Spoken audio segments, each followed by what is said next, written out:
नमस्कार। मानव का विकास वाकई एक बड़ी दिलचस्प कहानी है।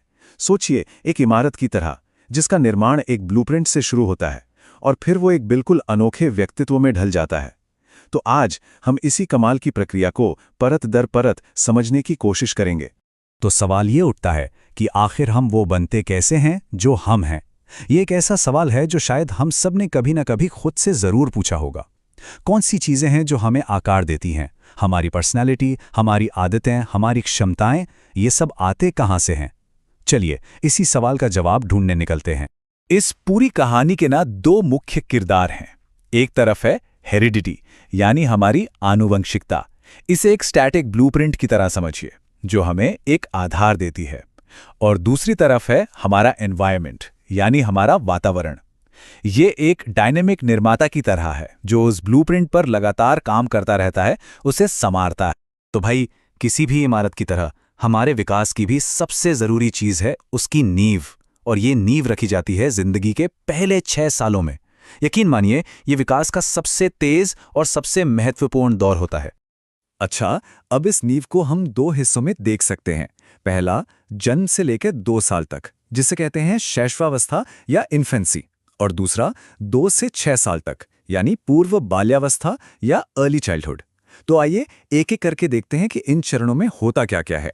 तो पहले बात करते हैं इन्फेंसी की, यानी जन्म से 2 साल की उम्र। इस दौरान बच्चा दुनिया को कैसे समझता है? अपनी इंद्रियों से। वो हर चीज को छूकर, चखकर, देखकर सीखता है। और एक बात, इस समय उसका शारीरिक और मानसिक विकास इतनी तेजी से होता है जितना किसी और अवस्था में नहीं होता। ये सीखने के लिए एक बहुत ही संवेदनशील अवधि है। शैशवावस्था के बाद आता है अर्ली चाइल्डहुड, 2 से 6 साल का दौर। इसे खिलौनों की उम्र भी कहते हैं। इस उम्र में बच्चों का सीखने का सबसे बड़ा जरिया क्या है? अनुकरण, यानी नकल करना। वो जो देखते हैं वही सीखते हैं। और हाँ, भाषा के विकास के लिए तो ये सबसे तेज, सबसे क्रिटिकल टाइम होता है।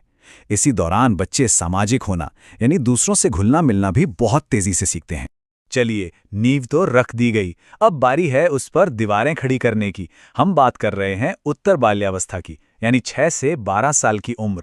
ये वो समय है जब बच्चा अपने परिवार के दायरे से बाहर निकलकर एक बड़ी दुनिया में कदम रखता है और अपने जटिल सामाजिक ढांचे बनाना शुरू कर देता है। इसीलिए इस उम्र को गैंग एज या टोली अवस्था भी कहा जाता है। मतलब बच्चे अपनी टोलियां बनाते हैं, अपने दोस्तों का समूह बनाते हैं।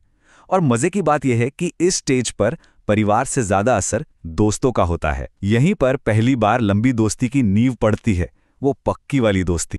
यहाँ एक बहुत ही दिलचस्प विरोधाभास देखने को मिलता है। एक तरफ जहाँ शारीरिक विकास की रफ्तार थोड़ी धीमी हो जाती है, वहीं दूसरी तरफ मोटर स्किल्स मतलब शारीरिक कौशल बहुत तेजी से विकसित होते हैं। बच्चे अब दौड़ने, कूदने, खेलने कूदने में एकदम माहिर होने लगते हैं। और इसीलिए इस उम्र को गेम एज भी कहते हैं। बच्चे अब सिर्फ खेलते नहीं, बल्कि नियमों वाले खेल खेलना पसंद करने लगते हैं। और यहीं से टीम वर्क और अनुशासन जैसी जरूरी बातें भी सीखना शुरू कर देते हैं। तो अब हम आते हैं इस इमारत के निर्माण के आखिरी लेकिन शायद सबसे जटिल चरण पर, 12 से 18 साल की उम्र, यानी एडोलेसेंस या किशोरावस्था। ये वो दौर है जो बचपन और बड़े होने के बीच एक पुल का काम करता है। देखिए, किशोरावस्था सिर्फ एक और चरण नहीं है, ये एक संक्रमण काल है। एक ऐसा पुल जो बचपन की दुनिया को वयस्कता की जिम्मेदारियों से जोड़ता है, और इस पुल को हम सबको पार करना ही पड़ता है। मशहूर मनोवैज्ञानिक स्टैनली हॉल ने तो इसे तनाव और तूफान का काल कहा है, और ये सच भी है। ये भावनात्मक उथल-पुथल, विद्रोह और बहुत सारे बदलावों का समय होता है, जो ना सिर्फ किशोरों के लिए बल्कि उनके परिवारों के लिए भी काफी चुनौतीपूर्ण हो सकता है। और इस तूफान के बिल्कुल केंद्र में एक मौलिक सवाल होता है, मैं कौन हूं? एरिक एरिक्सन ने इसे पहचान का संकट या आइडेंटिटी क्राइसिस का नाम दिया है।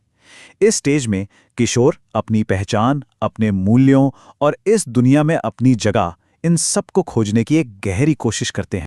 इस अवस्था की कुछ और भी खास बातें हैं। इसे संक्रमण काल तो कहते ही हैं, कुछ लोग इसे स्वर्णिम काल भी मानते हैं। इसी दौरान लीडरशिप स्किल्स विकसित होती हैं। और हाँ, एक और चीज देखने को मिलती है, किशोर आत्मकेंद्रितता। ये वो फीलिंग है जहां लगता है कि सारी दुनिया की नजर बस उन्हीं पे है। तो हमने विकास की पूरी यात्रा को चरण दर चरण देख लिया, लेकिन सवाल ये है कि क्या इस पूरी प्रक्रिया को नियंत्रित करने वाले कुछ नियम भी हैं? तो जवाब है जी हाँ, बिल्कुल है। विकास ऐसे ही बेतरतीब ढंग से नहीं होता, ये कुछ खास सिद्धांतों को फॉलो करता है। विकास के 4 मुख्य सिद्धांत हैं। पहला, ये सतत है, यानी लगातार चलता रहता है। दूसरा, ये अनुक्रमिक और क्रमबद्ध है, मतलब एक क्रम में होता है।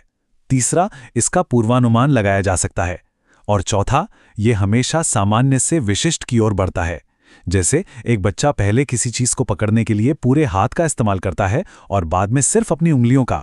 सिर्फ इतना ही नहीं, विकास की एक दिशा भी होती है। इसमें 2 मुख्य दिशाएं हैं। पहली है सेफेलोकॉर्डल, यानी सिर से पैर की तरफ। इसका मतलब है कि बच्चे का सिर और ऊपरी शरीर पहले विकसित होता है। और दूसरी है प्रॉक्सिमोडिस्टल, यानी शरीर के केंद्र से बाहर की तरफ। मतलब रीढ़ की हड्डी और अंदर के अंग पहले विकसित होते हैं और हाथ पैर बाद में। सिर से पैर वाले सिद्धांत का एक कमाल का उदाहरण पता है क्या है? जन्म के समय एक बच्चे के सिर का साइज उसकी पूरी बॉडी की लंबाई का 25% होता है, मतलब 1/4। ये साफ दिखाता है कि विकास ऊपर से नीचे की तरफ होता है। तो चलिए आखिर में अपने सबसे पहले सवाल पर वापस आते हैं कि हमें कौन बनाता है, हमारा ब्लूप्रिंट या हमारा निर्माता? देखिए, इसका जवाब या में नहीं और में है। असल में विकास आनुवांशिकता और पर्यावरण का जोड़ नहीं, बल्कि उनका गुणनफल है। मतलब ये दोनों चीजें एक दूसरे से लगातार इंटरैक्ट करती हैं और मिलकर हमारी कहानी लिखती हैं। तो असली सवाल ये नहीं है कि कौन ज्यादा महत्वपूर्ण है। असली सवाल ये है कि ये दोनों एक दूसरे को प्रभावित कैसे करते हैं।